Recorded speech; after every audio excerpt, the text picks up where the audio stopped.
Hello everyone, and welcome back to my history channel. Today, I want to share something about did ancient aliens build human civilization? The eyes that watch the world, the canopy of diamond and velvet. We begin in the dark.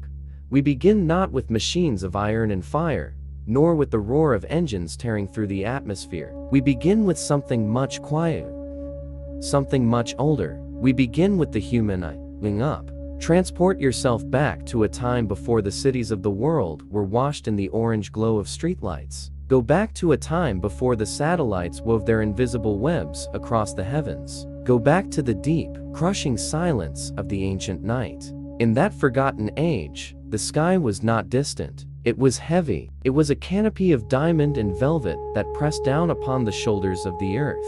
The stars were not faint pricks of light struggling to be seen. They were burning white fires, millions of them, crowded together in a congregation so dense they cast shadows on the desert floor. Stand there, in the center of a silent plain, and feel the weight of it. The Milky Way is not a smear of dust. It is a river. It is a torrent of silver water rushing from the northern horizon to the southern mountains, roaring with a silence that rings in your ears. And as you stand there, bathed in the starlight, you feel it. It is a sensation as old as the marrow in your bones. It is a feeling that has haunted every hunter who ever walked the savannah, every priest who ever climbed a ziggurat, every sailor who ever crossed the black ocean. The sensation of being watched, the feeling that the sky is not empty space, but a crowded room, across every continent, in every language that has ever been spoken. The earliest stories of our species do not look down at the mud. They look up.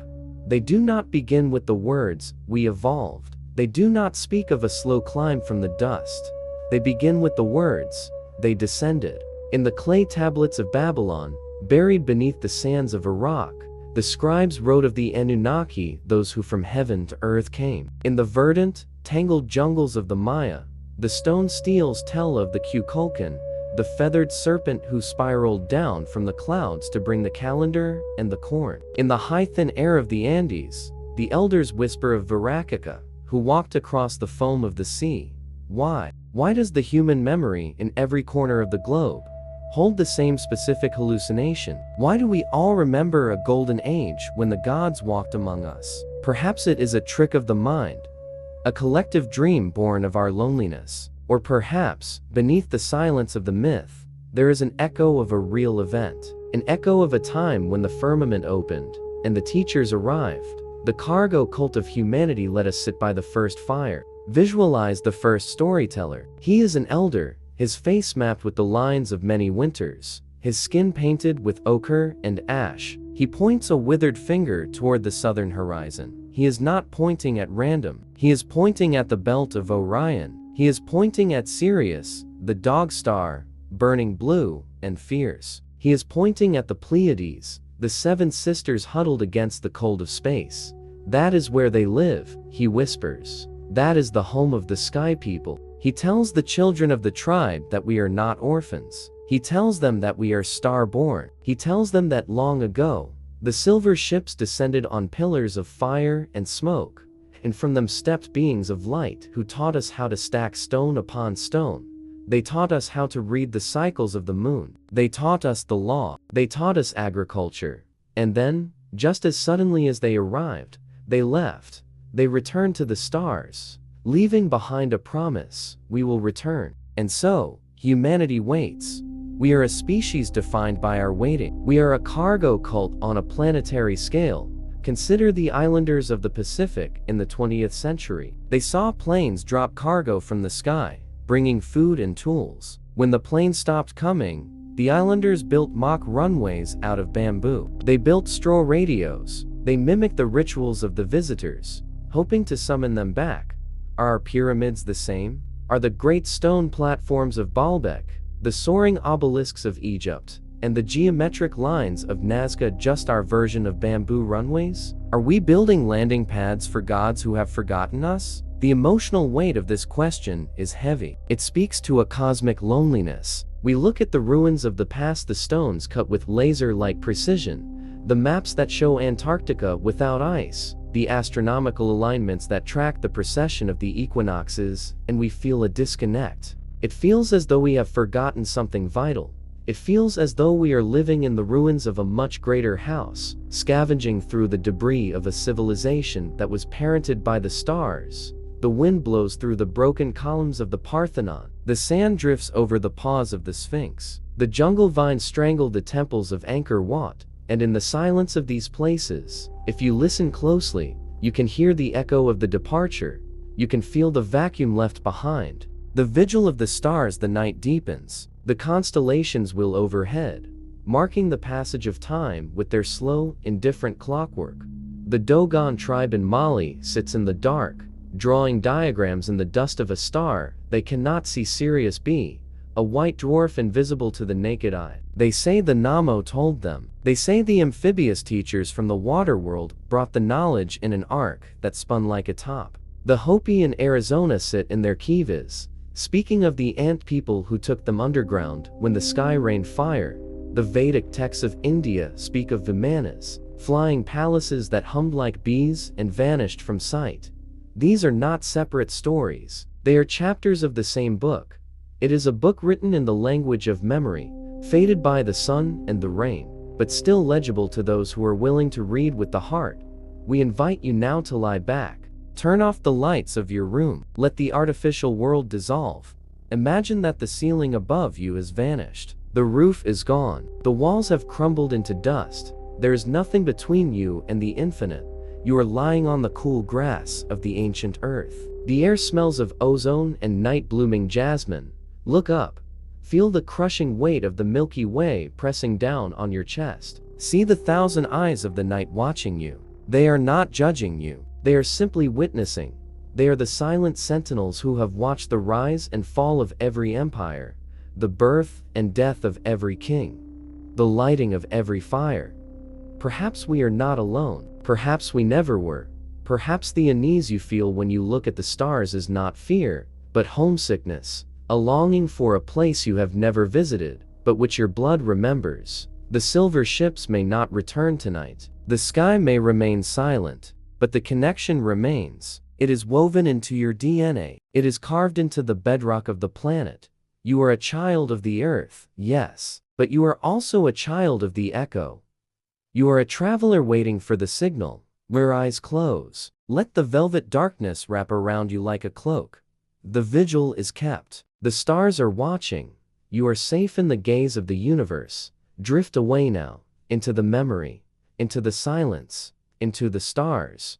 The stones that weigh the earth, the impossible foundation. We leave the thin, cold air of the upper atmosphere. We leave the silence of the stars and the vertigo of the infinite.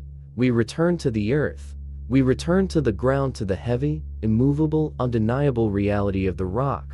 Travel now to the Baika Valley in Lebanon. Travel to a place where the cedar trees grow old and gnarly, watching the centuries pass like clouds. Here, rising from the dusty plain, stands a platform. It is not a platform of wood. It is not a platform of brick. It is a platform built by titans. We stand at the base of the Temple of Jupiter in Baalbek, but we are not looking at the Roman columns that soar into the sky, beautiful as they are. We are looking lower. We are looking at the foundation. We are looking at the trilithon, 3 stones, just 3, but they are stones that defy the logic of the mind. Imagine a block of limestone. Now, imagine it growing. Imagine it expanding until it is 64 feet long. Imagine it growing until it is 14 feet high and 12 feet deep. Imagine a single piece of rock that weighs 800 tons. That is the weight of 3,000 men. That is the weight of 1,000 cars. That is heavier than the largest crane in the modern world can lift and carry. And yet, here it sits. And next to it, another. And next to that, a third. They are resting in a perfect row, 20 feet above the ground. They are fitted together with such terrifying precision that you cannot slide a piece of paper between them. They are not held together by mortar. They are held together by gravity and by a mastery of physics that has been lost to the silence of time. Walk up to the wall. Place your hand on the cold, rough surface of the limestone. Feel the grain. Feel the history. This is not just architecture. This is an impossibility. How? The question hangs in the air, heavy as the stone itself. How did hands of flesh and bone move mountains of rock? How did they cut them from the earth, lift them, carry them, and place them with the delicacy of a jeweler setting a diamond? There were no hydraulic engines then. There were no steel cables. There were no wheels that could bear this crushing load. And yet, the stones are here. They are the silent, stubborn proof that something happened here, something that our history books cannot explain. They are the stones that weigh the earth. They anchor the planet. They are the heavy feet of a god who has stopped walking. The sleeper in the quarry. We leave the temple now. We walk a mile to the south, following the dusty path to the place of birth. We enter the quarry. It is a quiet place. The wind whistles through the tall grass that grows in the cracks of the rock. The sun beats down on the white dust, and there, lying at an angle, half buried in the earth, is the largest stone of all. They call it the Hajar al-Hibla, the stone of the pregnant woman. It is a monolith of staggering proportions. It weighs over 1,000 tons. It is a skyscraper lying on its side. It is a ship made of solid rock. But the most haunting thing about this stone is not its size. It is its state. It is unfinished. Look closely at the base. You can see where the ancient chisels were working. You can see the line where the stone is still attached to the bedrock. It is like a baby that was never cut from the umbilical cord. It was abandoned mid-breath. One day, thousands of years ago, the work stopped. The chisels were dropped. The workers walked away. The giants left the playground. Why? Did a cataclysm strike? Did the sky turn black? Did the words of power that levitated these monsters suddenly fail? The stone waits. It has been waiting for an eon. It is waiting for the master mason to return and finish the cut. It is a monument to an interrupted dream. We explore the silence of this place. It is a heavy silence. It feels pregnant with potential energy. It is said that if you lay your ear against the stone, you can hear a low, humming vibration, a resonance, as if the stone remembers the frequency that was used to shape it. We avoid the dry explanations of ropes and pulleys. The math does not work. The friction is too great. The ropes would snap. The wooden rollers would be crushed into pulp. We turn instead to the whispers. The local legends do not speak of sweat and muscle. They speak of sound. They say that the great King Solomon commanded the jinn, the spirits of smokeless fire, to build this temple. They say he possessed a magic ring that gave him dominion over gravity. Others say it was not magic, but a lost science. They speak of the lords of the lyre.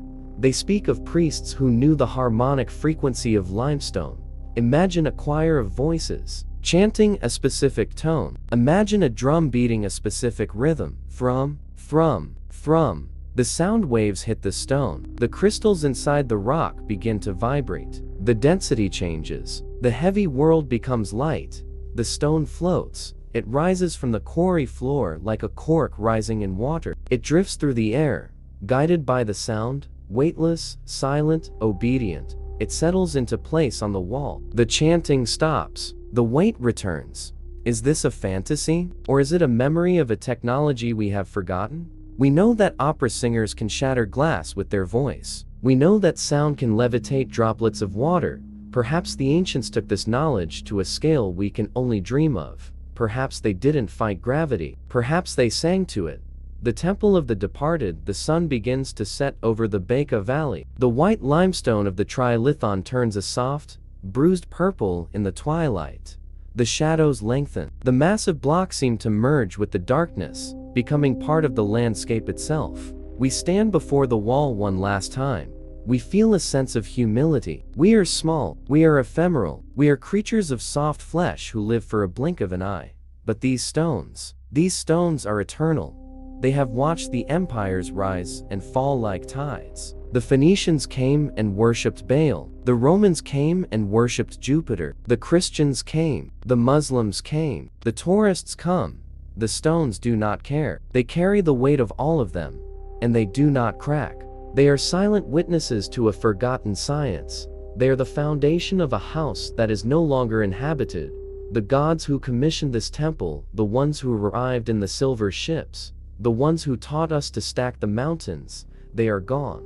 They flew away long ago, leaving their furniture behind, and now, the temple stands empty. The roof is gone. The altar is cold, but the foundation remains. It sits in the moonlight, silver and pale, a ghostly row of giants holding hands in the dark. It waits. Perhaps it was never meant to be a temple for humans. Perhaps it was a landing pad. Perhaps it was a beacon. Or perhaps it is a message. A message written in the only language that can survive the erosion of time, the language of mass. The message says, "We were here. We were strong. We knew the secrets of the earth." The wind blows through the cracks in the masonry. It makes a low, mournful sound, like a flute played in a cavern. Woo! Is it the wind? Or is it the echo of the lost chord? The sound fades. The silence returns. The stones hold their breath. We invite you now to let go of your own weight. Imagine that you are made of stone. You are heavy. You are grounded. You are sinking into the earth. But then, hear the sound. A soft, humming vibration in the center of your mind. Let the sound lift you. Feel the heaviness dissolve. Feel the gravity release its grip. You are floating. You are weightless. You are drifting like the great stone in the quarry, suspended in the cool night air. The mystery is safe. The giants are sleeping. The foundation holds. Drift away now, the resonance, into the stone. Sleep.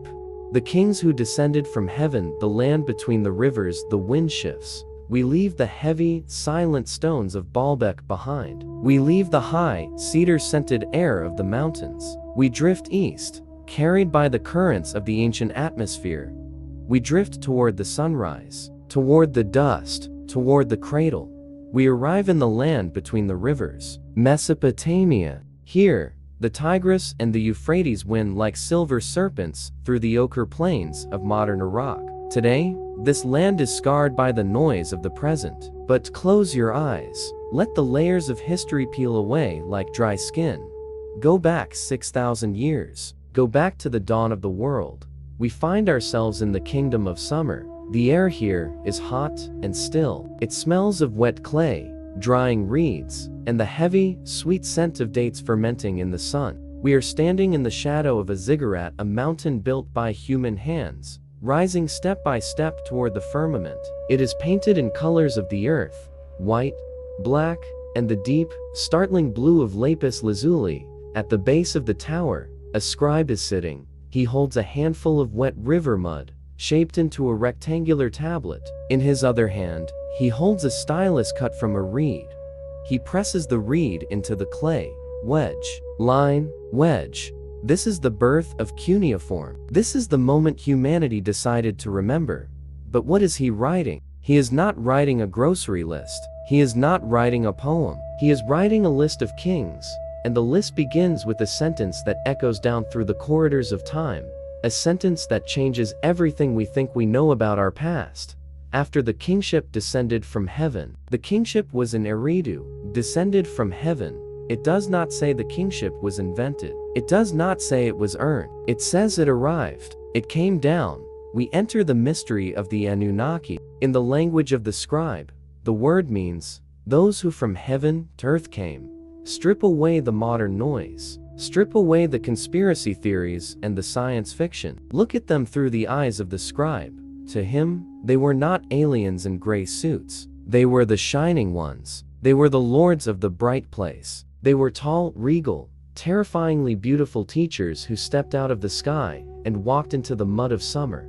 They brought with them the sudden, unexplained spark of civilization, the spark in the garden. We explore the mystery of the sudden spark. Historians look at the timeline of human progress, and they are puzzled. For hundreds of thousands of years, humanity lived in a slow, unchanging rhythm. We chipped stone, we hunted, we gathered. The line of progress was flat. And then, in the blink of a geological eye, everything changed. Overnight, in this fertile crescent, we suddenly possessed writing. We possessed complex law. We possessed advanced mathematics. We possessed astronomy, architecture, and the wheel. It was an explosion of genius. The Sumerians did not claim to have invented these things. They claimed they were given them. They claimed they were gifts from the garden, the Eden. The texts describe it as a walled enclosure, a place of irrigation and lush greenery, the abode of the righteous ones. It was the laboratory of the gods. We visualize the Annunaki walking in this garden. Look at the relief carvings they left behind. Look at the stone portraits of these beings. They are depicted as giants, standing head and shoulders above the common man. They wear horned helmets, the sign of divinity. They have wings, the sign of flight. But look at their hands. In one hand, they often carry a small, square object, a bag, or a bucket. The Bandudu whispers tell us this contained the water of life, or perhaps the seeds of knowledge, the genetic codes of civilization. And in the other hand, they hold a pine cone. It is held up toward the head of the human king, as if anointing him.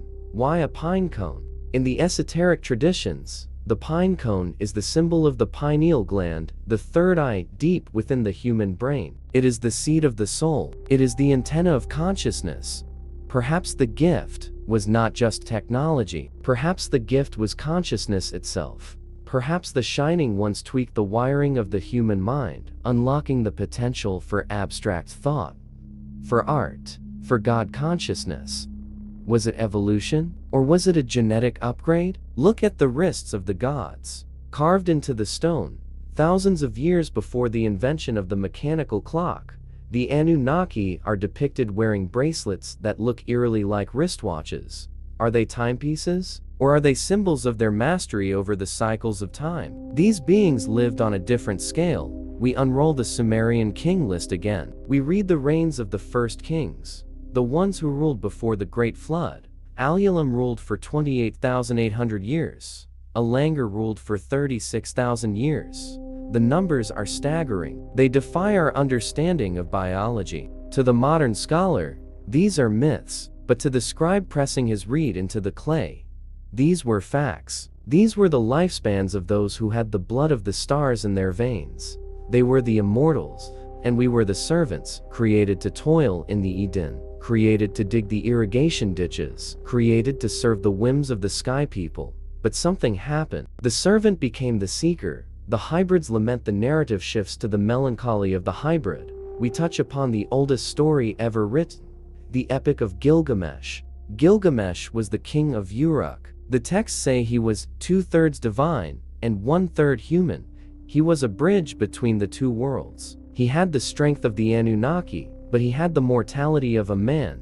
He could build great walls. He could slay the bull of heaven, but he could not stop the ticking of the clock. He watched his friend, Enkidu, die. He saw the light leave the eyes. He saw the body turn to dust, and a great terror seized him. The terror of the grave. Must I die too? Must I become like Enkidu? This is the central tragedy of the human condition. We have been given the pine cone, the consciousness of the gods. We can imagine eternity. We can visualize the infinite, but we are trapped in bodies of clay. We are trapped in bodies that age and fade. We are infinite spirits in finite vessels.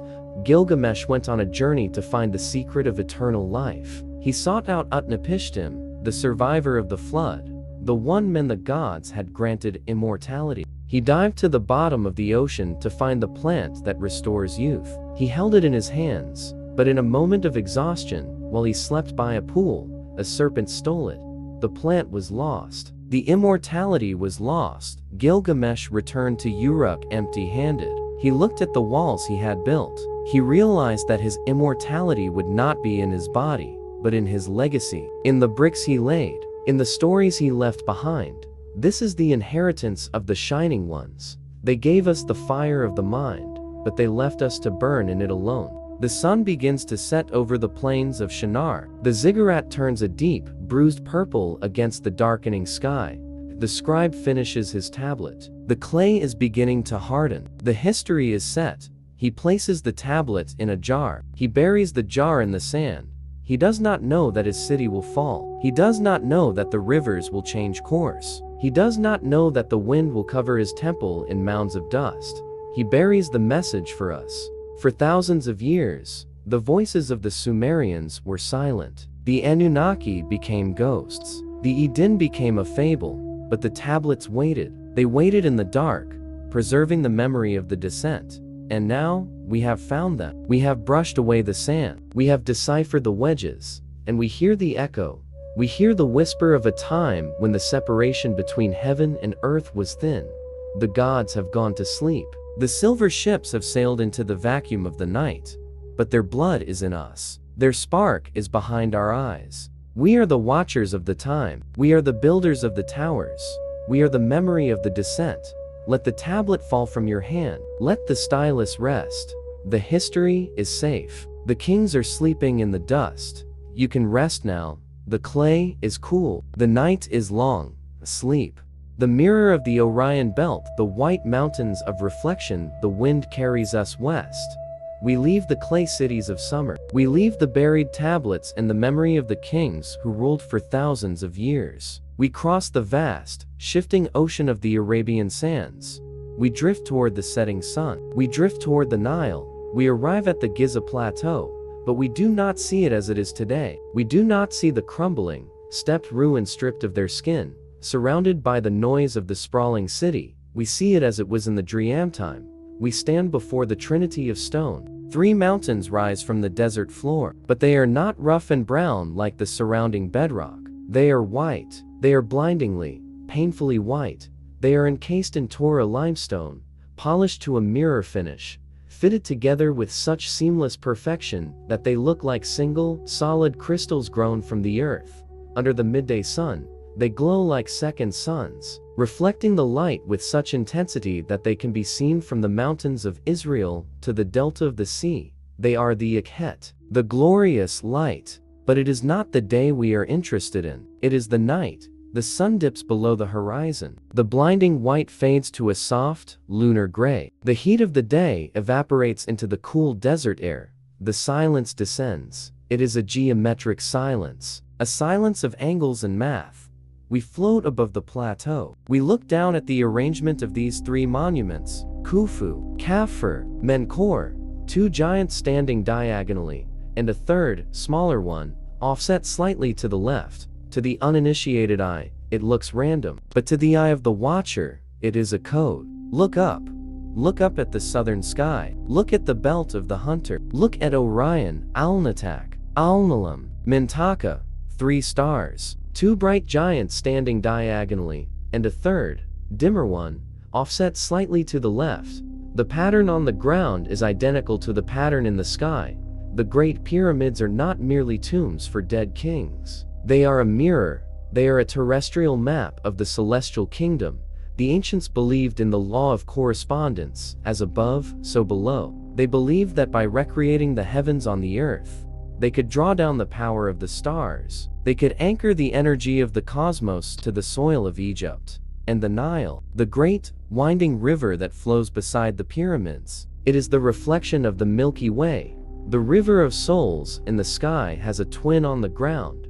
We are standing in a duality. We are standing in a place where the earth and the sky are locked in a silent, eternal embrace. The lock of the winter solstice, we travel back in time. We wind the clock of the ages backward. We go back past the Greeks, past the New Kingdom, past the Old Kingdom. We go back to Zep-Tepi. The first time, we arrive in the year 10,500 BC. It is the night of the winter solstice, the longest night of the year, the turning point of the great cycle. We watch the sky. Due to the slow wobble of the earth, the precession of the equinoxes, the stars are not where they are today. They are lower. They are in their ancient stations. We watch Orion rise. It climbs the southern sky. It reaches its zenith. It reaches the meridian. And in that precise moment, a click is heard in the machinery of the universe. The 3 stars of the belt lock perfectly into place directly above the 3 peaks of the pyramids. The alignment is absolute. The star Alnatak hovers over the Great Pyramid. The star Alnilam hovers over the second pyramid. The star Mintaka hovers over the third. A vertical line of energy connects the star to the stone. The machine is engaged. What is the purpose of this machine? We must enter the structure to find out. We locate the entrance on the north face of the Great Pyramid. We slip inside. We leave the desert air behind. We enter the heavy, pressurized atmosphere of the interior. We climb the ascending passage. We crawl through the darkness until the space opens up into the grand gallery, a soaring, corbelled cathedral of limestone that stretches upward into the gloom. We continue to climb. We reach the heart. We enter the king's chamber. The air here is different. It is red. The walls, the floor, the ceiling, they are all made of red granite, brought from the quarries of Aswan, hundreds of miles to the south. Granite is rich in quartz crystal. It is a stone that sings. Strike the wall, and the room rings like a bell. Hum a low note, and the entire chamber vibrates, amplifying the sound, holding the resonance. This room was not built for a corpse. It was built for a frequency, and in the walls of this resonant chamber, there are two small square holes. They look like ventilation ducts, but they do not lead to the air. They lead to the stars. They are the star shafts. They are narrow tunnels, only 8 inches wide, cutting through millions of tons of solid masonry at precise, unwavering angles. They are telescopes made of rock. The southern shaft points directly to the belt of Orion. The northern shaft points directly to the star Thuban, the dragon, the pole star of the ancient world. The Egyptians believed that the soul of the pharaoh was a star that had fallen to earth, and when his life was done, he had to return. The pyramid was the launch pad. The king's chamber was the cockpit.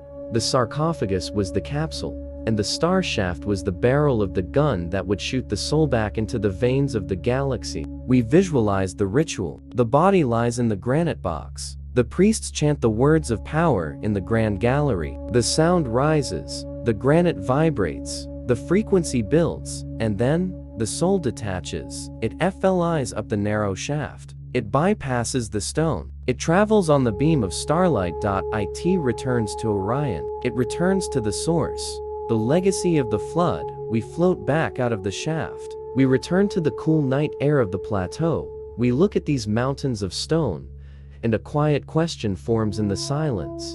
Who built them? History tells us it was the Egyptians of the 4th dynasty. They say they used copper chisels and hemp ropes, but the stones whisper a different story.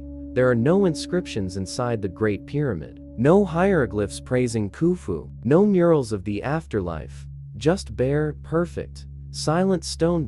It feels different from the other temples of Egypt. It feels older, it feels alien. Perhaps the Egyptians did not build these structures, perhaps they found them. Whispers tell us of a civilization that existed before the Great Flood, a civilization of giants, of sky people, of master builders who knew the secrets of anti-gravity and sonic levitation. Perhaps the pyramids are the legacy of that lost time.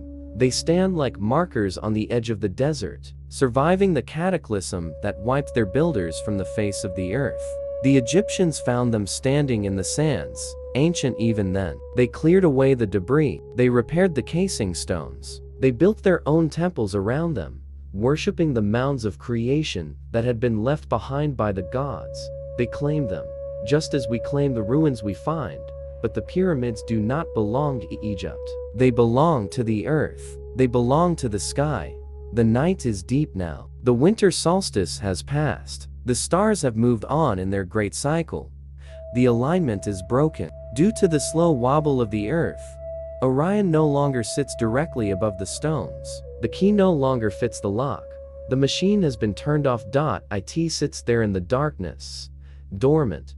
The white casing stones have been stripped away, stolen to build the mosques and palaces of Cairo. The gold capstone is gone. The star shafts are blocked. The pyramid is a radio that has lost its signal, but the mass remains. The geometry remains. It stands silent against the indigo night, a dark triangle cutting into the stars. It is waiting. It is waiting for the great wheel of time to turn. It is waiting for the procession to complete its circle. It is waiting for the year when Orion will once again rise to the meridian and lock into place.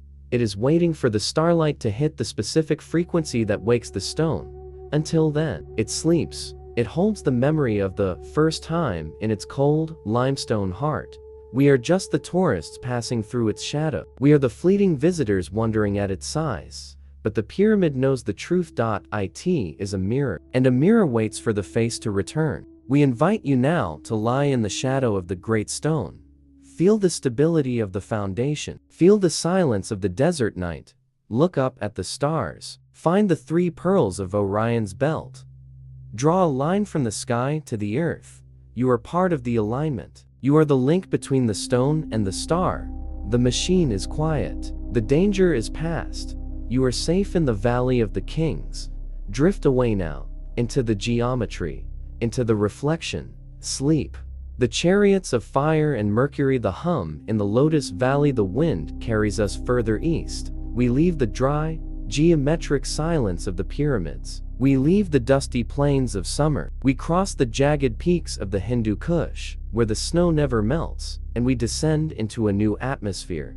The air here is different. It is heavy. It is humid. It is scented with jasmine, sandalwood, and the wet, fertile earth of the monsoon. We have arrived in ancient India, the land of the Vedas. But we are not here to visit the temples of stone that cling to the earth. We are here to look for the temples that did not stay on the ground.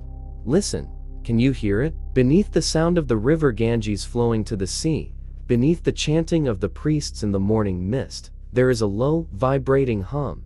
It is a sound that does not belong in the ancient world. It is the sound of a turbine. It is the sound of power.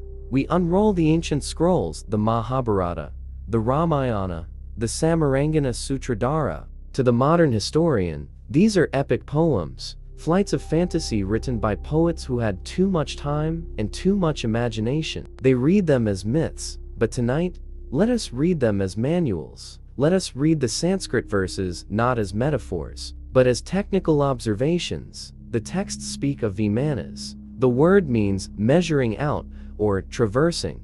It is the word for a vehicle, but these were not ox carts dragging through the mud. These were not chariots pulled by horses. Visualize the craft described in the Veda. It is not a sleek, gray saucer like the UFOs of modern folklore. It is something far more ornate. It is a flying palace. It is a multi-storied structure made of gold and iron and pearl. It has domes and spires. It has balconies and terraces. It looks like a Hindu temple that has severed its connection to gravity and floated up into the clouds. It glows with an inner light. It moves with the grace of a bird and the speed of the wind.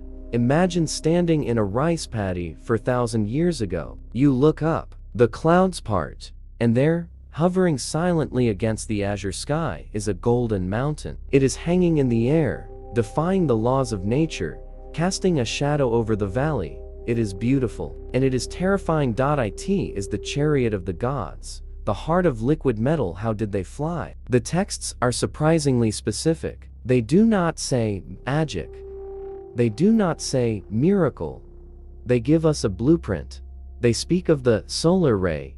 They speak of the propulsion of the wind.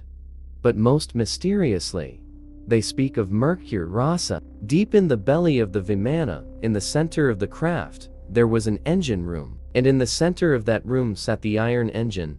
The Samarangana Sutradhara whispers the secret. Inside the circular airframe, place the Mercury engine with its solar Mercury boiler at the aircraft center. By means of the power latent in the heated Mercury which sets the driving whirlwind in motion, a man sitting inside may travel a great distance in the sky. Visualize the mechanics. A heavy iron vat filled with liquid mercury, a heat source solar energy, or perhaps something more volatile applied to the metal. The mercury boils, it vaporizes, it spins. We imagine a vortex of liquid metal, spinning at thousands of revolutions per minute. It creates a gyroscope of immense power. It creates an electromagnetic field so strong that it pushes against the magnetic field of the Earth itself. Gravity is cancelled. The heavy gold temple becomes as light as a feather. It rises. It floats on the driving whirlwind. The pilot sits in the cockpit, but he does not use a joystick. He does not use a throttle. The texts say the Vimana was guided by the mantra, by sound, and by the mind. The pilot enters a meditative state. He merges his consciousness with the machine. He thinks ascend, and the Mercury spins faster. He thinks north, and the craft tilts. It is a technology of symbiosis. The machine is alive. The pilot is the brain, and the Mercury is the blood. It hums with a frequency that vibrates the teeth. It glows with a violet aura, the ionization of the air around the Mercury engine. It is a chariot of fire and mercury. We drift alongside it. We feel the static electricity prickle our skin. We see the earth below, the tiny villages, the winding rivers, the herds of elephants looking like ants. This was the golden age of flight, a time when the sky was a highway for the gods. The thunder of the iron bolt, but the sky was not always peaceful. The texts do not just describe travel, they describe war. They describe battles fought in the clouds that sound eerily, terrifyingly familiar to the modern ear. We read the accounts of the Kurukshetra war. We read of the Indra's dart. We read of the Brahma weapon. The descriptions are chilling. A single projectile, charged with all the power of the universe. An incandescent column of smoke and flame, as bright as 10,000 suns, rose in all its splendor. This is not the language of swords and shields. This is the language of fission. This is the language of the atom.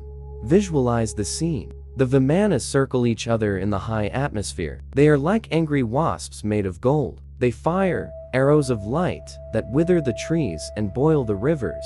The peasants on the ground look up in horror. They see the sky turn white. They feel the heat wave, the iron thunderbolt that turns the sand into glass. The elephants scream and run, their skin burning. The water in the lakes turns to steam, cooking the fish. The hair and nails of the warriors fall out.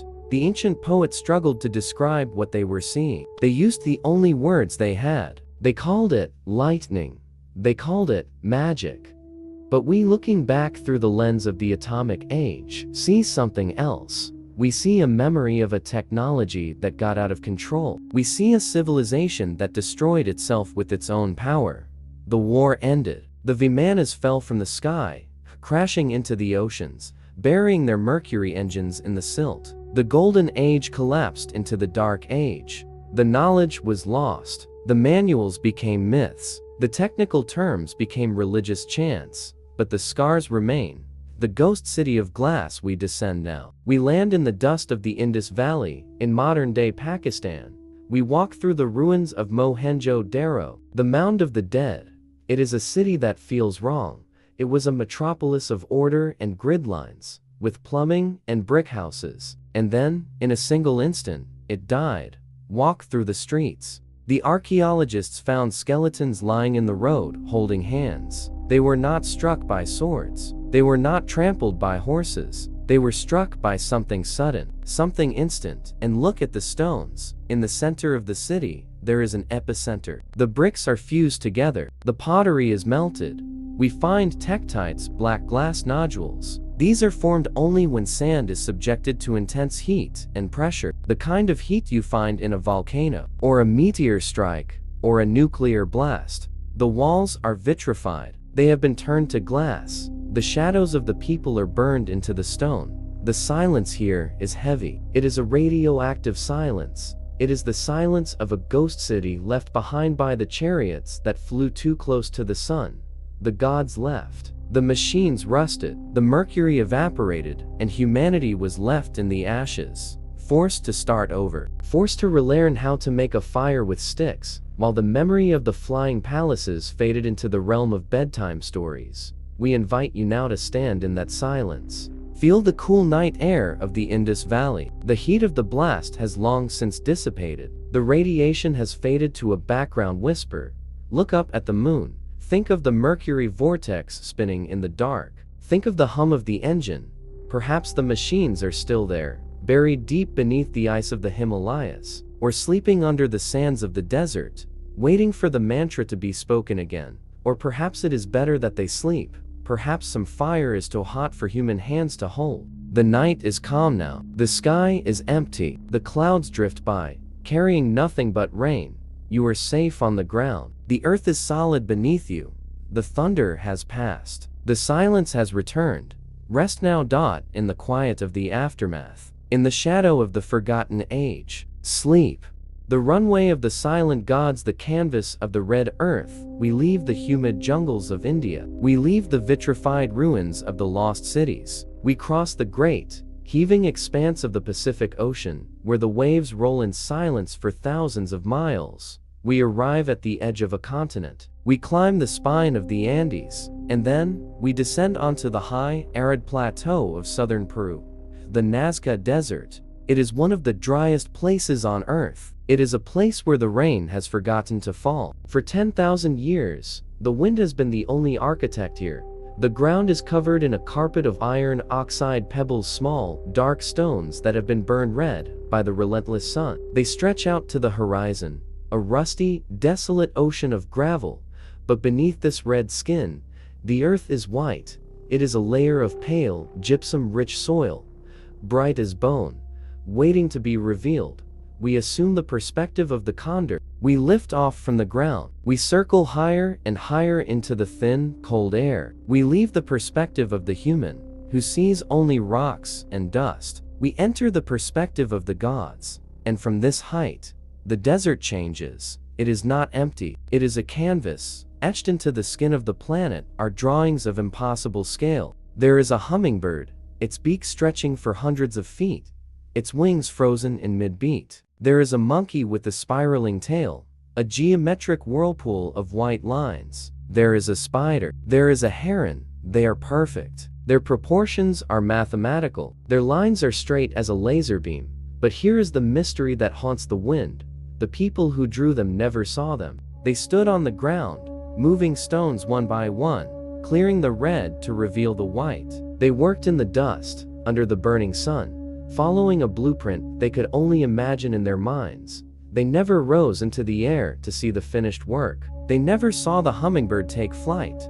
So, who was the audience? Why turn the entire surface of your land into a picture gallery that is invisible to the artist? Unless the artist believed that someone was watching, unless they believed that the sky was not empty. We drift over the astronaut. On the side of a lonely hill, a strange figure stares back at us. It is not an animal. It is a humanoid. It has large, round eyes like owl goggles. It raises one hand to the sky in a gesture of greeting. Is it a priest? Is it a god? Or is it a portrait of the visitors? The silence of the plateau offers no answer. There's only the wind, whistling through the white lines, carrying the dust of a question that has been asked for 2,000 years.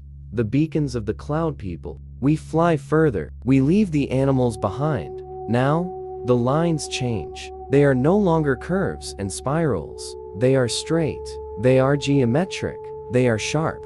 We see triangles that stretch for miles. We see trapezoids that widen and narrow with precise intention. And most baffling of all, we see the runways. Look at the mountain peaks. In some places, the very tops of the mountains have been sheared off.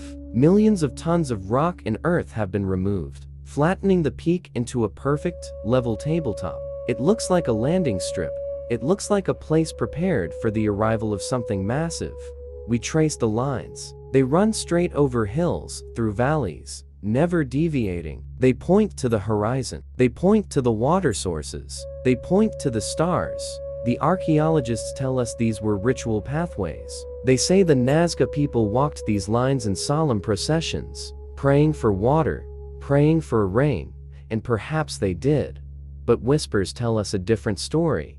They tell us of the Virakaka. The legends of the Andes speak of a tall, pale god who came from the sea. He wore long robes. He carried a staff that could call down the fire. He walked across the water as if it were land. He was the teacher. He brought civilization to the mountains. And they speak of the cloud people, the Chachapoyas who lived high in the mist and claimed to have descended from the stars. Perhaps the lines were not prayers for rain. Perhaps they were prayers for return. Imagine the Nazca people. Generations after the departure of the gods, they remember the silver ships. They remember the thunder in the sky. They look up, but the sky is empty. So they begin to draw. They turn the desert into a signal fire. They write a message in the language of geometry, a language that can be read from orbit. We are here.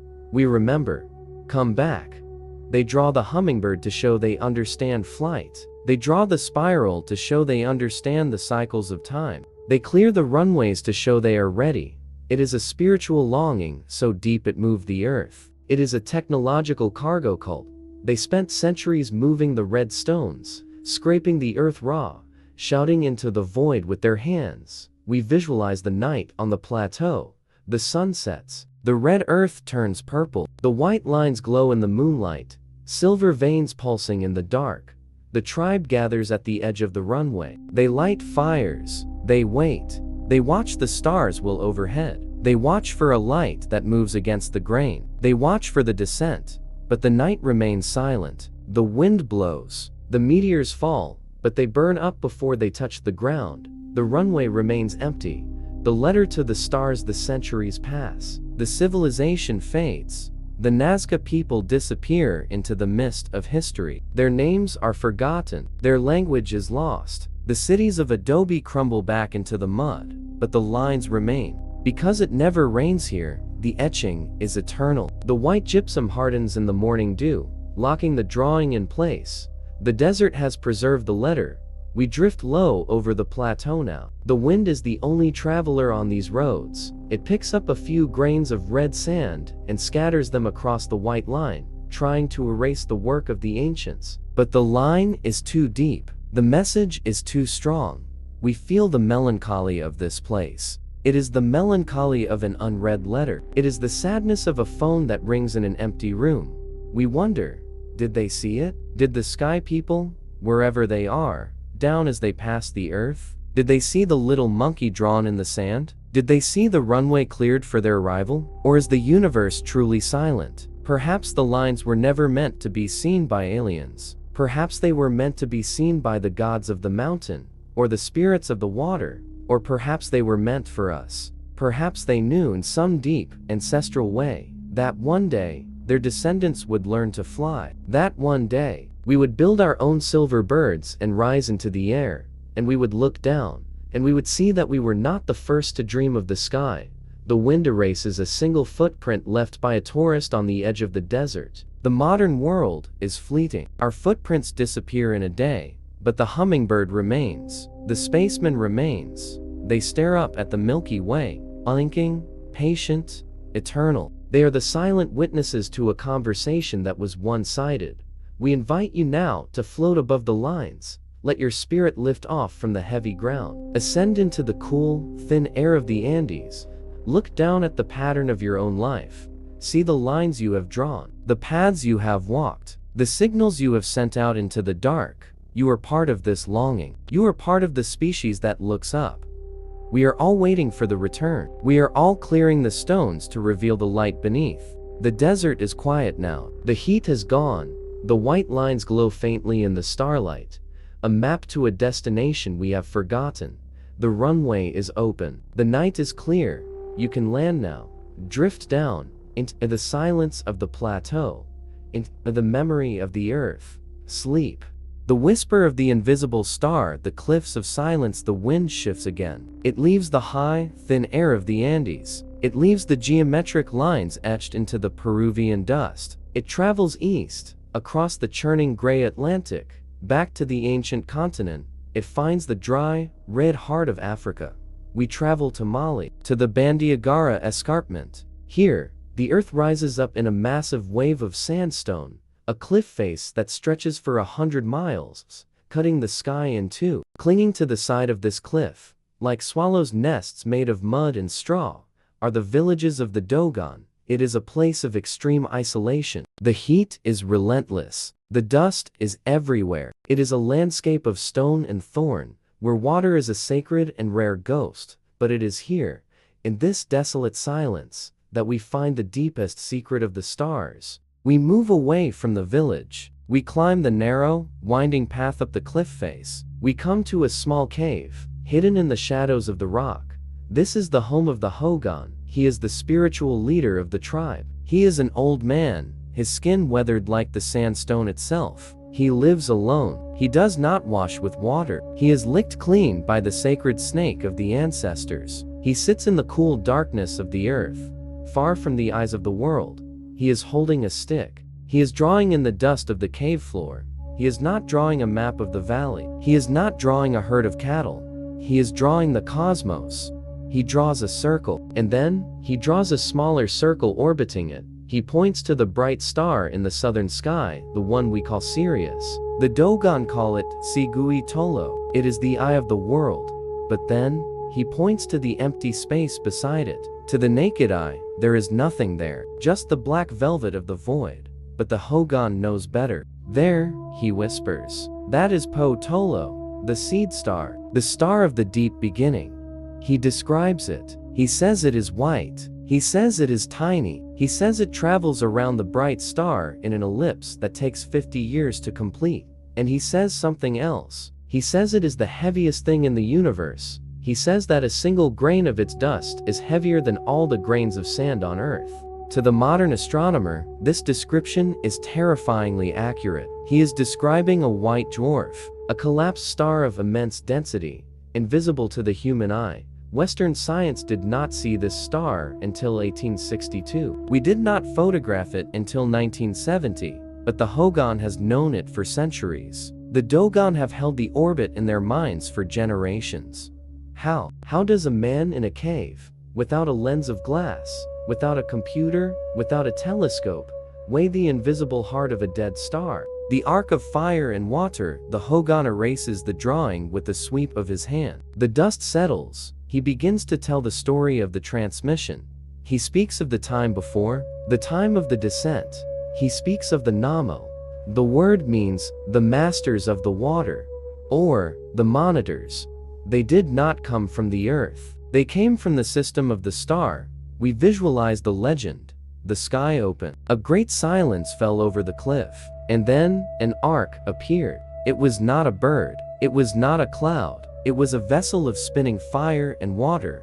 The legend says it descended on a whirlwind. When it touched the ground, the dust rose up to meet it. The rocks trembled. The air turned humid and heavy, smelling of the deep ocean. And from this vessel, the teachers stepped out. But they were not men. They were amphibious. They were creatures of the water worlds. They had the upper bodies of men, but the lower bodies of serpents or fish. Their skin was slick and green. They needed water to breathe. They dug a reservoir in the dry earth. They filled it with the water from their ship. And from this pool they spoke. The atmosphere of this memory is aquatic and strange. Imagine the sound of water lapping against the stone in the middle of a desert. Imagine the cool, damp breath of the Namo mixing with the dry heat of the Sahel. It is a contrast of elements. Fire and water, heaven and earth. The Namo sat in their pool and taught the ancestors. They did not teach them how to make better spears. They did not teach them how to conquer their neighbors. They taught them astrophysics. They taught them about the circulation of the blood. They taught them about the spiral nature of the galaxy. They taught them about the heavy, invisible twin of Sirius. They said, as above, so below. They explained that the universe is a system of twins. Everything has a shadow. Every light has a weight. Sirius A is the light. Sirius B is the weight. They taught the Dogon that we are not alone, that we are part of a vast, living system. And then, their work was done. The ark spun again. The fire returned. The whirlwind lifted them back into the silence of the sky. They left behind no machines. They left behind no metal. They left behind a memory so precise, so detailed, that it was encoded into the weaving of baskets, into the layout of the granaries, into the very architecture of the Dogon mind. It was knowledge given not through books, but through presence, a direct transmission from the water worlds of the sky to the dry cliffs of the earth. The binary truth. The Dogon sits in the dark. The story is finished. He looks out of the mouth of the cave. The night has fallen over Mali. The sky is a crushing canopy of diamonds. And there, burning blue and fierce above the horizon, is Sirius, the brightest star in the sky. But the Dogon does not look at the brightness. He looks at the darkness beside it. He honors the invisible. We explore the feeling of this binary truth. In our modern world, we are obsessed with what we can see. We trust only the light. We trust only what we can touch, measure, and photograph. But the Dogon wisdom tells us that the most important things are often invisible. The soul is invisible. Gravity is invisible. Love is invisible. And the star that anchors the system, the star that holds the bright Sirius in its orbit, is the one that cannot be seen. It is a metaphor for our own lives. We all have a po-tolo. We all have a heavy, dense, invisible center that holds us in our orbit. It is our history. It is our ancestors. It is the part of us that remembers the water, even when we are standing in the dust. The Dogon closes his eyes. He listens to the wind whistling through the cliffs. It sounds like the ocean. It is the echo of the Namo. The mystery of the Dogon remains one of the great silences of history. Skeptics try to explain it away. They say travelers must have told them. They say it is a coincidence. But the diagrams in the dust are old. The masks are old. The ritual of the Sigui, performed every 60 years to mark the orbit, has been danced for centuries. The knowledge is deep. It is woven into the root. It suggests that the human story is much larger and much stranger than we dare to admit. It suggests that the universe is full of teachers, waiting for us to be ready to listen. We invite you now to sit in the cave with the Dogon. Feel the cool sandstone against your back. Smell the dry dust of the ancestors. Look out at the stars. Find the brightest one you can see. And then, let the space next to it, the empty space. Realize that it is not empty. It is full of mass. It is full of memory. It is full of truth. You are watched by the invisible star. You are guided by the unseen gravity. The water of the Namo is still flowing, somewhere in the deep veins of the galaxy. The arc has gone, but the lesson remains. The universe is a twin. You are never alone. The shadow holds the light. Drift away now, into the orbit, into the water, sleep. The geometry of the impossible, the roof of the world. We leave the heat of the African desert. We leave the cliffs of the Dogon and the whisper of the invisible star. We travel west, crossing the vast, heaving Atlantic, crossing the green heart of the Amazon, until the earth begins to rise. It rises up to meet the sky. We ascend to the Altiplano of Bolivia, the high plain. We are 12,000 feet above the level of the sea. The air here is thin and sharp. It is so clear that it feels brittle, as if the sky were made of glass that might shatter at the touch of a voice. It is cold here, a crystalline cold that freezes the breath before it leaves the lips. In this desolate, wind-swept landscape, where the only sound is the rustle of the dry ichu grass, lies a wreckage. We walk through the ruins of Tiwanaku. We pass the gateway of the sun, standing lonely against the gray horizon. But we continue on, a few hundred yards to the southwest, to a place that defies the history of the world. We arrive at Puma Punku, the door of the Puma. This is not a temple of piled rocks. This is not a rough-hewn fortress. It looks like a factory that exploded at the dawn of time. Scattered across the frozen ground are massive blocks of gray stone. But they are not natural shapes. They are geometric. They are precise. They are terrifyingly perfect. We approach one of the famous H blocks. It is a monolith of gray andesite, of volcanic rock, almost as hard as diamond. To cut it, you need technology. You need diamond-tipped saws. You need lasers. And yet, history tells us that the people who lived here had only copper chisels and stone hammers. Reach out with your mind. Touch the surface of the stone. It is smooth. It is polished like glass. Run your finger along the edge. It is not rounded by time. It is a perfect 90-degree angle. It is sharp enough to cut the skin. This is the geometry of the impossible. It sits there in the silence, mocking our understanding of the timeline. It is a riddle carved in rock, left on the roof of the world for us to find. The modular machine. We move deeper into the debris field.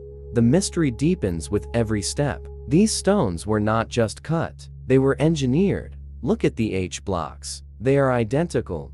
They are not random shapes fitted together like a puzzle. They are standardized parts.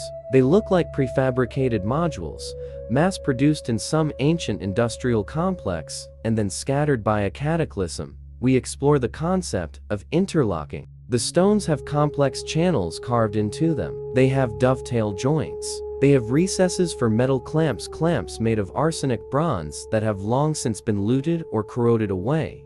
These stones were meant to click together. They were meant to form a machine. But what kind of machine? Was it a machine for channeling water? Was it a machine for channeling sound? Or was it a machine for channeling energy? We kneel beside a slab of diorite. We look at the drill holes. They are tiny, only a few millimeters wide. They are perfectly straight, and they are spaced with the precision of a computer numeric control. Run your finger inside the hole. It is smooth. If you were to drill this stone with a primitive copper tool, there would be scratch marks. There would be ridges. It would take years, but these holes look like they were made in seconds. They look as if the stone was melted, as if a tool of intense heat simply pressed through the rock like a hot needle through wax. The atmosphere here is puzzle-like. It creates a sensation of cognitive dissonance. Your eyes see the Stone Age landscape, the llamas grazing in the distance, the mud brick huts of the Imara people. But your hands feel the space age. You are touching an anachronism. It feels like a piece of the future that fell backward into the past. It feels like the wreckage of a starship that crashed in the Andes 12,000 years ago. We whisper the legends of this place. The Imara elders say that this city was not built by their ancestors. They say it was built in a single night. They say it was built by the Virakaka, the creator god. It is said that in the dawn of time, before the sun was hung in the sky, Virakaka stood here. He breathed life into stone. He created the first race of giants. But the giants displeased him, so he destroyed them. He sent a great flood, the Unu Pachacuti, that washed over the mountains and threw these great stones down like toys. Is Puma Punku the debris of that destruction? Is it the ruin of the first world? The stones lie in chaotic heaps, some weighing over 100 tons, tossed around as if they were pebbles. What force could do that? Was it an earthquake? Was it a flood? Or was it a weapon? The silence of the stones offers no answer. They simply sit there, gray and heavy, guarding their secret. The note of the stone flute. The sun begins to set over the Andes. The thin air turns purple. The temperature drops, biting into the skin. The wind picks up. It comes rushing down from the snow-capped peaks. It sweeps across the Altiplano, uninterrupted by trees. And as it passes through the ruins of Puma Punku, it begins to play. Woo! It whistles through the perfect drill holes. It rushes through the precise channels of the H-blocks. It creates a lonely, haunting note. A stone flute played by the ghost of the wind. We sit in the shelter of a great slab. We listen to the music of the ruins. It is a mournful sound. It is the sound of a technology that vanished without a trace. We reflect on the fragility of knowledge. The people who built this knew things we do not. They knew how to soften the stone. They knew how to levitate the weight. They knew the geometry of the impossible. And yet, they are gone. Their blueprints have turned to dust. Their tools have rusted into nothing. Their names are erased. Only the stone remains. It serves as a humble reminder. We think we are the apex of civilization. We think our steel and our glass will last forever. But Puma Punku tells us that even the hardest stone can be overthrown. Even the most perfect machine can be broken. But there is peace in this realization. The mystery does not need to be solved tonight. The puzzle does not need to be put back together. It is enough to simply witness it. It is enough to run your hand over the cool, smooth angle of the diorite and feel the echo of the master craftsman. If the wind dies down, the flute stops playing. The stars come out over the Andes. They are bright and close, hanging just above the peaks. The H-blocks glow faintly in the starlight, looking like the alphabet of a forgotten language. They are waiting. They have waited for 12,000 years. They can wait for 12,000 more. We invite you now to lie down on the high plain. Feel the cold, clean air in your lungs. Feel the solidity of the earth beneath you. Imagine the perfect geometry of the stones. Square, level, true. Let the order of the stones calm the chaos of your mind. You are resting on the foundation of the world. The impossible has happened before. It can happen again. Drift away now. Into the high air. Into the stone. Sleep. The traveler in the jade tomb, the green ocean, the wind shifts once more. It leaves the frozen, thin air of the Andes. It leaves the gray riddles of the stone factory. It drifts north, crossing the equator, descending into the heat.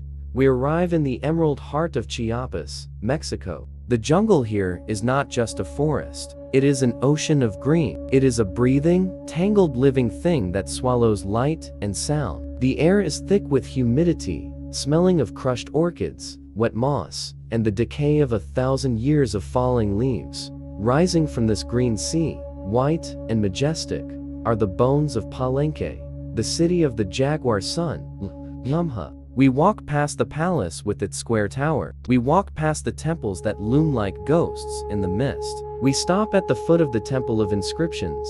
It is a pyramid of 9 levels, representing the 9 levels of the underworld Zabalba, the place of fright. But we are not here to climb. We are here to descend. In 1952, a stone slab was lifted from the floor of the temple summit. Beneath it lay a staircase, choked with rubble, hidden for 12 centuries. We follow the path of the archaeologists. We light our torches. We step into the throat of the pyramid. The air changes instantly. The heat of the jungle vanishes, replaced by a cool, damp breath that smells of wet limestone and thyme. Down we go, step by step, deeper into the earth. The walls weep with moisture. The stalactites hang like jagged teeth from the ceiling. We are traveling backward in time. We are traveling into the secret heart of the mountain. At the bottom of the stairs, 80 feet below the temple floor, lies a massive triangular stone door. We push it open. We enter the chamber of the traveler. It is a room of silence so heavy it presses against the ears. On the walls, 9 lords of the night, carved in stucco, stand guard. They have watched the darkness for 1,000 years. But our eyes are drawn to the center, to the massive limestone box that fills the room, the sarcophagus of Kinich Janab Pacal, Lord Pacal the Great. He lies inside, his face covered in a mask of jade mosaic green stone for eternal life, eyes made of obsidian and shell that stare blindly into the dark. But it is not the mask that haunts us. It is the lid. The cockpit of the soul. The lid of the sarcophagus is a single slab of stone, weighing 5 tons. It is carved with a complexity that rivals any circuit board, any blueprint, any map.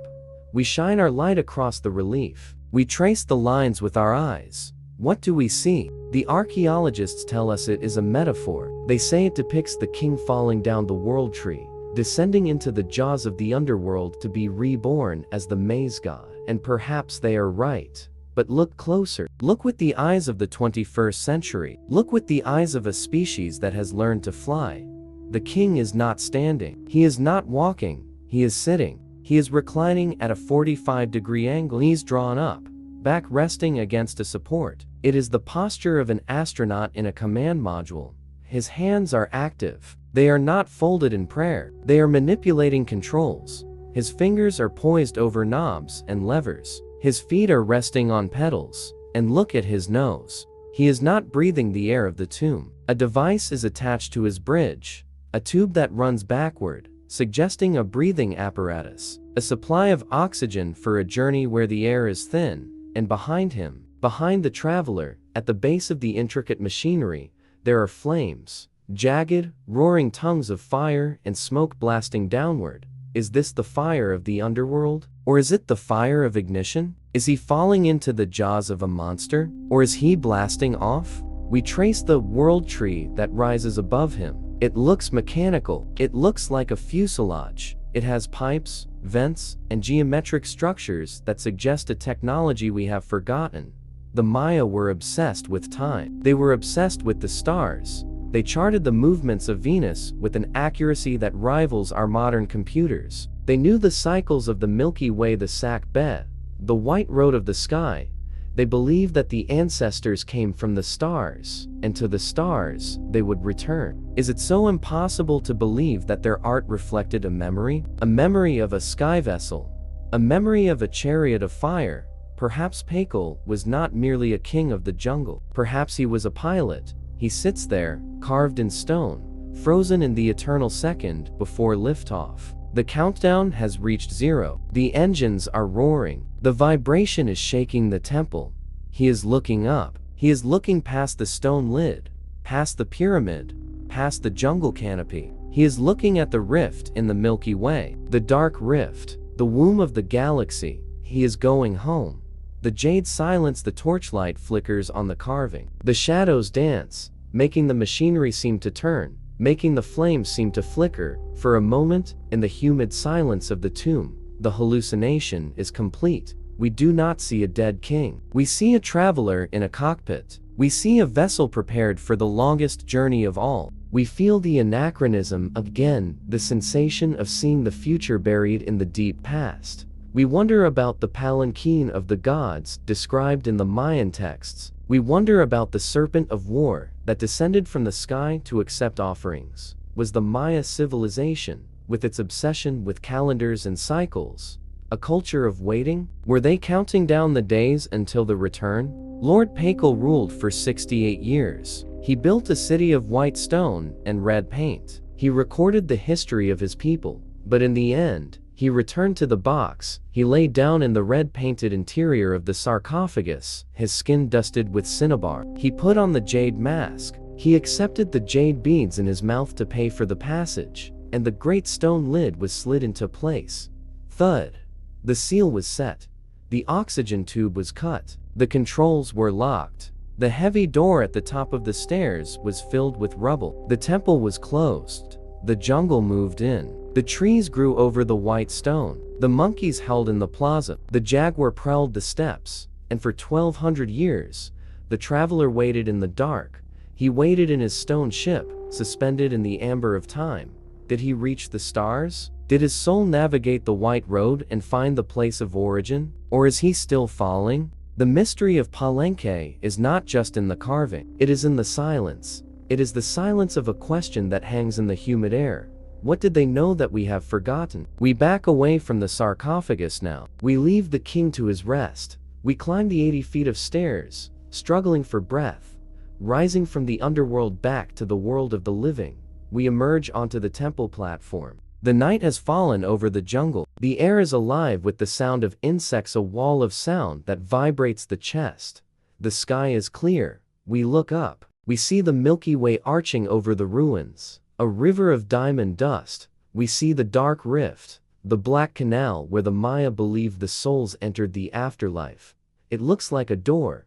We invite you now to lie in your own vessel. Close your eyes. Let the heavy lid of the day slide over you. You are the traveler. You are the king. You are lying in the jade tomb of the night. Imagine the controls in your hands. Imagine the fire at your back. You are not falling. You are rising.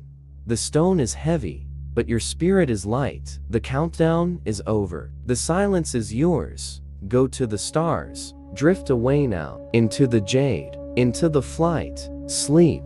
The golden birds of the Andes, the vault of the sun's tears, the wind shifts again. We leave the humid depths of the Mexican jungle. We leave the limestone tomb of the traveler and the jade mask of the king. We travel south, crossing the narrow bridge of land that connects the continents. We ascend once more into the thin, cold air of the Andes. We arrive in the high mist of Colombia. We enter the city of Bogota, but we do not stay in the noise of the streets. We seek the silence of the vault. We enter the Museo del Oro, the Museum of Gold. Here, in the hushed, velvet darkness of the galleries, the history of a continent is preserved in metal. The indigenous people of the Andes did not value gold for its currency. They did not mint coins. They did not stack bars in a treasury. To them, gold was spiritual. It was the sweat of the sun. It was the generative seed of the solar god, fallen to earth to bring life and warmth. We walk past the breastplates that once shielded the hearts of warriors. We walk past the heavy earrings and the nose rings that transformed men into jaguars. We walk past the Paporo flasks, shaped like gourds, perfect and smooth. We stop at a small, unassuming glass case. Inside, resting on a bed of dark velvet, is a collection of tiny figures. They are small, no larger than the palm of your hand. They are made of tumbiga, an alloy of gold and copper, polished to a warm reddish gleam. At first glance, they look like insects. They look like moths or beetles or birds. But lean closer, press your face against the glass. Let the modern mind engage with the ancient form. These are not birds. Birds do not have upright, triangular rudders on their tails. Birds do not have rigid, delta-shaped wings attached to the bottom of their bodies. Birds do not have fuselages that are perfectly cylindrical and tapered. These are the golden flyers of the Quimbaya culture. They have been sitting here for 1,000 years, silent and misunderstood. The archaeologists labeled them zoomorphic figures, stylized animals. But the engineer looks at them and sees something else. The engineer sees a blueprint. The engineer sees the geometry of flight. The geometry of the fuselage. We drift into the mystery of the cognitive dissonance. The Quimbaya people lived along the Cauca River Valley between 100 AD and 1000 AD. They were master goldsmiths. They were farmers. They were warriors. But they were not engineers in the modern sense. They did not possess the wheel. They did not possess the internal combustion engine. They walked the earth on foot. So how did they dream of this shape? We visualize the artifact in detail. Focus on the wings. They are not the feathered, curved wings of a condor or an eagle. They are flat. They are swept back in a perfect delta triangle. This is a shape designed for speed. It is a shape designed to cut through the air, minimizing drag. Focus on the tail. A bird spreads its tail feathers horizontally to brake and steer. But this golden object has a vertical stabilizer, a rigid fin rising from the tail, just like the rudder of a modern jet. Why would a goldsmith, hammering out a representation of a bird, add a feature that no bird in nature possesses? And focus on the nose. It is blunt. It is aerodynamic. It suggests a cockpit. We explore the sensation of scale. This object is small. It is a pendant, meant to be worn around the neck. But what if it is a model? What if it is a scale model of something massive? Close your eyes. Imagine the golden insect expanding. Imagine it growing until it is 50 feet long. Imagine the gold turning into a hull of gleaming metal. Imagine the tiny loop on the nose becoming a window. Now, place it in the sky. Visualize it soaring over the peaks of the Andes. It does not flap its wings. It does not glide on the thermals like a hawk. It hums. It moves with a steady, propulsive force. It banks to the left, the vertical rudder turning the wind. It climbs higher, disappearing into the clouds. Is this what the Quimbaya saw? We touch upon the theory of the cargo cult once more. We imagine a day, thousands of years ago, when the silence of the Andes was broken by a sound that was not thunder. The people looked up from their fields. They saw a silver bird, a bird that did not flap, a bird that shone like the sun. It passed over them, terrified and beautiful, and then it was gone.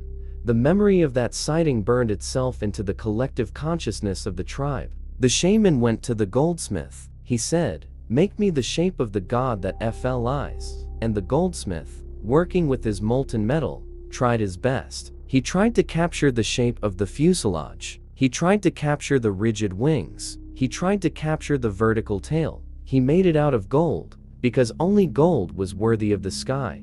He created a totem, a prayer, a memory of the contact. The wind tunnel of the mind. We move from the spiritual to the physical. In the modern era, curious minds took these golden insects and put them to the test. They built exact replicas, scaled up. They put engines on them. They placed them in wind tunnels, and the impossible happened. They flew.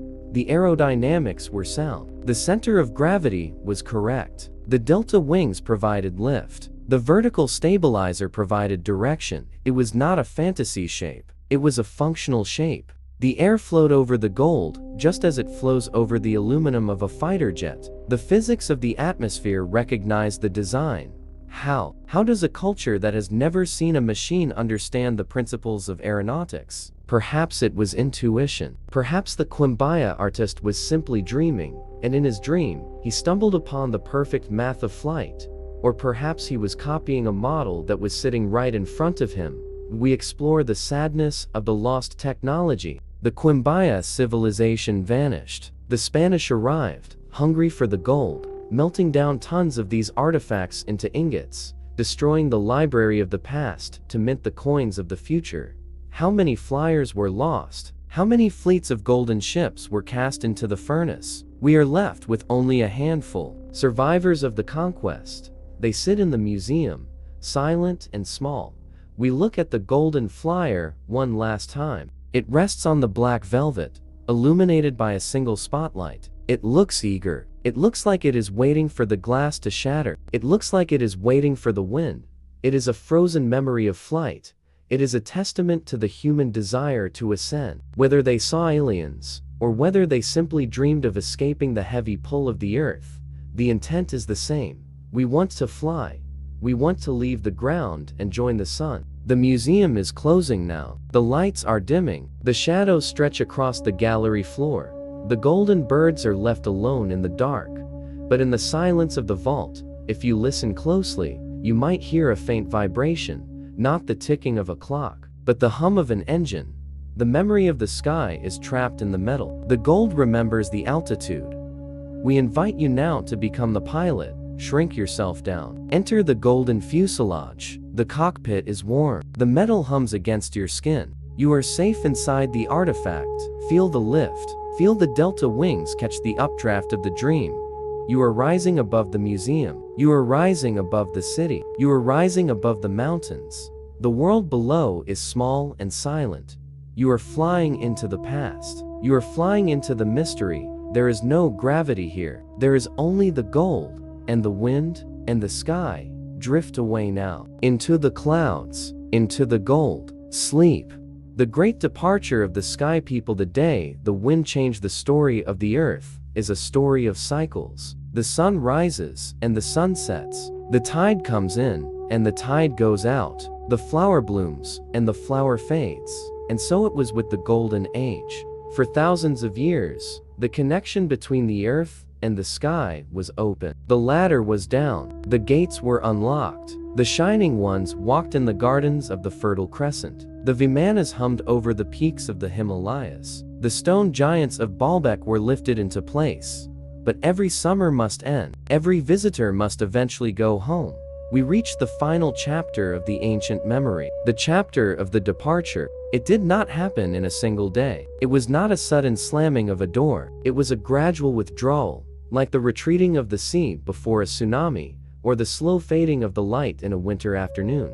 Whispers tell us that the atmosphere began to change. The air, which had once crackled with the energy of the Mercury vortex and the static of the arc, began to grow still. The hum of the threshold technology began to quiet. The gods were packing. We visualized the scene at the great spaceports of the ancient world. Stand on the Giza plateau. The three great pyramids are gleaming white under the moon. The star shafts are aligned. The machine is humming with a low resonant frequency. But the activity is different tonight. It is not the activity of building. It is the activity of leaving. The Shemsu Hor, the followers of Horus, the semi-divine kings stand watching. They feel a heaviness in their hearts, a premonition of the orphanhood to come. In the Bible, the prophet Ezekiel describes the glory of the Lord lifting up from the Temple Mount. He describes the wheels within wheels, the eyes, the fire. He describes the noise of a great rushing wind. He was describing a launch. He was describing the moment when the heavy gravity of Earth was broken and the vessel returned to the firmament. We visualize the ships lifting off.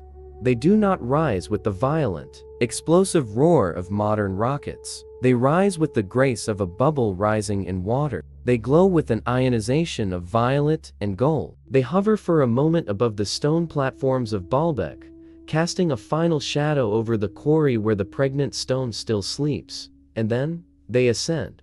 They drift upward, turning into stars that move against the grain of the night. They pierce the veil of the clouds. They cross the threshold of the atmosphere, and then they are gone. The light vanishes. The hum stops. The silence that rushes back into the world is deafening. The silence of the radio. We explore the feeling of the great abandonment. Imagine the psychological state of early humanity. For generations, we had been the children of the gods. We had been guided. We had been taught. We had been protected. We lived in a house where the parents were always present. And now, the house is empty. We look up at the sky, but the sky is just air. We listen for the voice of the oracle, but the oracle is silent. We check the star shafts, but the signal is dead. It is the silence of the radio. The connection has been severed. This is the moment the cargo cult truly begins. This is the moment we start building the effigies, trying to call them back, but they do not answer. History records this period as a time of catastrophe. We call it the Bronze Age collapse. Around 1200 BC, the great civilizations of the world, the Mycenaeans, the Hittites, the Egyptians, the Indus Valley, all collapsed almost simultaneously. Cities were abandoned. Trade routes vanished. Writing was forgotten. Historians talk of earthquakes, of famine, at sea peoples. But perhaps the cause was deeper.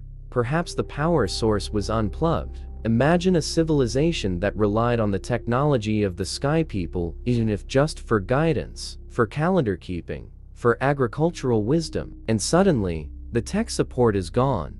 The tablets of destiny, are taken away. The manna stops falling from heaven. The lights go out. humanity is plunged into a dark age. We are forced to relearn how to survive on a planet that has suddenly become very lonely. We wander through the ruins of the palaces. The paint peels from the walls. The great stone machines of Puma Punku sit silent, rusting in the Andean rain. The jungle begins to reclaim the pyramids of the Maya. The watchers have left their post. We are orphans of the cosmos, left to fend for ourselves in the mud. The scar of the sky, the narrative shifts to the scar this left on the human psyche. Why have we spent the last 3,000 years obsessed with the sky? Why do we build towers? From the ziggurat of Annunaki to the Tower of Babel, to the Gothic cathedrals, to the skyscrapers of New York, we are always building up. We are trying to bridge the gap. We are trying to touch the hem of the garment that vanished into the clouds. The Tower of Babel was not an act of arrogance. It was an act of desperation. It was a stairway to heaven built by children who wanted their parents to come back. Come, let us build ourselves a city, with a tower that reaches to the heavens, so that we may make a name for ourselves. Otherwise, we will be scattered over the face of the whole earth. We are scared of being scattered. We are scared of the silence. But the departure was not just a tragedy, it was a promise. In every culture, the myth ends with a vow of return. In the Americas, the feathered serpent, Quetzalcoatl, burned his own palace, buried his treasures, and sailed east on a raft of serpents. But before he left, he turned to his weeping people and said, "I will return. I will come back from the place where the sun rises, to judge the living and the dead." In the Middle East, the Mahdi is expected. In the West, the Second Coming. In the East, the Maitreya Buddha. We are a species in waiting. We scan the skies with our radio telescopes, listening for a beep, a pulse, a whisper from the invisible star. We send out golden records on our Voyager probes, bottled messages thrown into the cosmic ocean. We are here. We are still here. But the sky remains stubbornly silent. The Fermi paradox haunts us. Where are they? Perhaps they are watching from behind the glass. Perhaps the experiment requires them to step back, to let the child walk on its own. Perhaps they never truly left. Perhaps they just moved to a higher frequency, stepping out of the visible spectrum, becoming the ghost in the machine of our reality. The dust on the launch pad, the night is fully dark now. The story is done. We stand in the ruins of the ancient world one last time. The wind blows through the empty archways of Baalbek. It whistles through the drill holes of Puma Punku. It stirs the dust on the Nazca lines. The dust settles on the launch pads. The great stones are cold. The fire is out. The Mercury is dry. The world has grown quiet. The magic has faded into myth, and myth has faded into history, and history has faded into bedtime stories. We are alone, but in this aloneness, there is a profound peace. We are no longer the servants of the gods. We are the masters of our own house. We have survived the abandonment. We have rebuilt from the collapse. We have learned to light our own fires. And when we look up at the stars tonight, we do not need to feel fear. We do not need to feel small. We can look at the Milky Way, the river of souls, the white road, the great rift, and know that we have friends in the high places. They have gone ahead. They have left the door ajar. And one day, when we are ready, when we have learned the lessons of the earth, we will not need them to come back with their chariots. We will build our own wings. We will ascend to meet them. But for now, the earth is our home. The gravity is our blanket. The silence is our lullaby. The sky people have gone to sleep, and so must you. The cycle is complete. The memory is safe. The ship has sailed. The shore is quiet. Drift away now, into the silence, into the waiting. Sleep. The echo in our blood, the artifact within the journey is almost done. We have traveled across the face of the earth. We have touched the cold, impossible stones of Baalbek. We have traced the white lines of the Nazca Plateau. We have descended into the jade tomb of the Maya king and soared with the golden birds of the Andes. We have looked for the sky people in the ruins. We have looked for them in the maps. We have looked for them in the silence of the clouds. But now, as the night deepens and the fire of the story burns down to its final ember, we must turn our gaze away from the horizon. We must bring the mystery inward. Lie back now. Let your hands rest by your sides. Close your eyes. Forget the pyramids. Forget the temples. Forget the Vimanas. Feel the rhythm of your own heart. Thump, thump, thump, thump. It is a drum that has been beating since before you were born. It is a pump that circulates a red river through the darkness of your veins, and in that river, there is a secret. The greatest artifact of the ancient world is not buried in the sand of Egypt. It is not hidden in a cave in Mali. It is not locked in a vault in Bogota. It is you. It is written in the ink of your own biology. Science tells us that we are made of stardust. It is a literal truth. The carbon in your bones, the iron in your blood, the oxygen in your lungs, all of it was forged in the nuclear furnaces of dying stars billions of years ago. You are a child of the supernova. You are a collection of cosmic debris, held together by gravity and a name. But whispers tell us there is more to it than chemistry. Whispers tell us that there is a code hidden in the helix. Visualize the double helix of your DNA. See it twisting in the dark of your cells. It looks like a spiral staircase. It looks like a ladder that reaches from the mud of the earth to the light of the stars. The ancient texts of Sumer speak of the Annunaki creating humanity by mixing the clay of the Abzu with the blood of a god.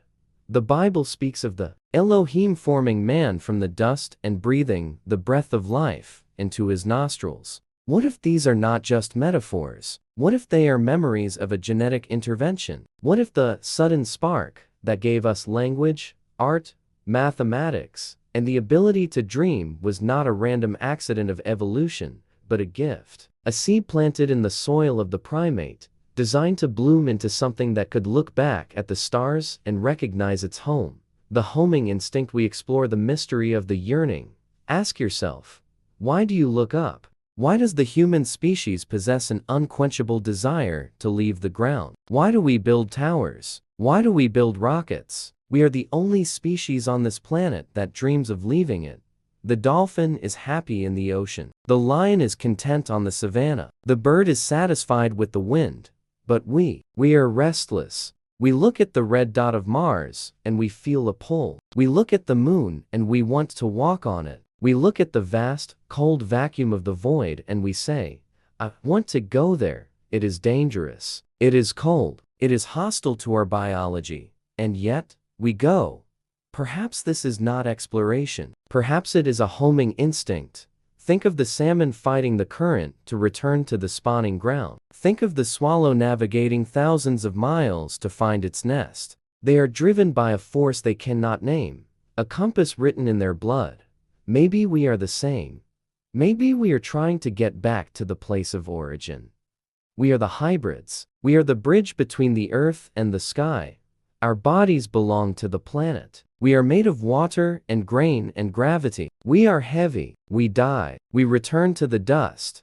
But our minds, our consciousness, that belongs to the sky people. That is why we feel this eternal separation. That is why we feel a strange loneliness when we look at the Milky Way. It is a cosmic homesickness. We are orphans standing on the shore of a dark ocean, waiting for a ship we cannot remember to take us to a land we have never seen.